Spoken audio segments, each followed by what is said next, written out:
조조기능사 칵테일 36번째 레시피 복분자와 오렌지의 조합 고창입니다. 고창은 스터 기법을 사용하는 칵테일로 플루트 샴페인 글라스에 담고 가니쉬 장식은 따로 없습니다.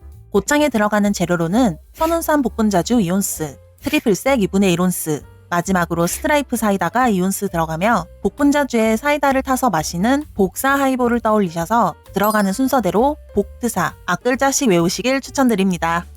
조조기능사 실기시험장에 쓰이는 재료의 병들을 살펴보면 먼저 선운산 복분자주의 경우 이렇게 생긴 두 가지 병 모양의 술을 시험장에서 사용하고 있으니 병 앞쪽에 선운산 복분자주 글자를 확인해서 제조해주시면 됩니다. 그리고 트리플색의 경우 이 두 가지 병인 볼스와 디카이퍼의 제품을 시험장에서 80% 이상 사용하니 눈에 익혀두시는 것이 도움이 되시고, 마지막 스프라이트 사이다의 경우 반드시 스프라이트 사이다를 사용해 주셔야 합니다. 간혹 시험장에서 긴장해서 같이 놓여있는 탄산수를 넣으시는 분들이 계세요. 고창의 경우에는 반드시 스프라이트 사이다를 넣어야 하니 착각해서 탄산수를 넣지 않도록 주의해 주세요. 고창 칵테일을 제조하기 전 이것만 체크하고 갈게요.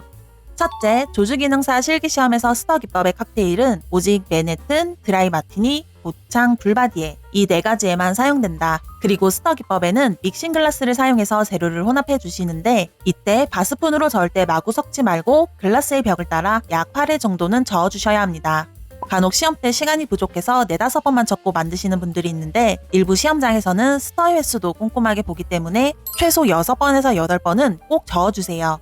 두 번째 키포인트, 고창의 글라스 입구는 좁으니 칵테일을 담아줄 때 특히 주의해야 한다. 고창 칵테일에 사용되는 글라스인 플루트 샴페인 글라스는 입구가 굉장히 좁은 편이세요. 그래서 믹싱 글라스에서 플루트 샴페인 글라스로 칵테일을 따라줄 때 바닥에 쏟는 경우가 간혹 생기는데요. 그렇기 때문에 칵테일을 따라주실 때에는 위에 스트레이너를 검지와 중지로 단단하게 고정해서 잡아주시고 정확하게 중앙으로 칵테일을 따라주셔야 칵테일을 흘리지 않고 깔끔하게 따르실 수 있습니다.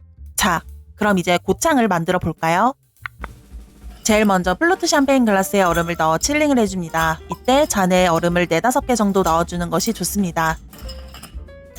다음 믹싱 글라스에 얼음을 8개에서 10개 정도 넣어주시고, 만약 시험장에서 준비된 얼음이 작을 경우에는 얼음을 더 넣어주세요. 그리고 베이스 기주인 선운산 복분자주를 먼저 2온스 넣어줍니다. 전통주는 전통주들끼리 함께 진열되어 있기 때문에 선운산 복분자주 이 단어를 꼭 확인해서 병의 라벨이 시험관에게 보이게 정면을 향해 잡고 넣어주세요. 다음 트리플색 2분의 1온스를 넣어줍니다. 이때 2분의 1온스는 지거의 반이 아닌 반에서 좀 더 넣어주셔야 합니다. 이렇게 트리플색을 넣어주신 뒤 마지막으로 사이다 2온스를 넣어주시는데 이때 꼭 탄산수를 넣지 않도록 주의해주세요. 이렇게 재료들을 모두 넣어주신 다음 바스푼으로 믹싱 글라스의 벽을 따라 최소 6번에서 8번은 꼭 저어주시고 미리 칠링해둔 글라스의 얼음은 버려주세요.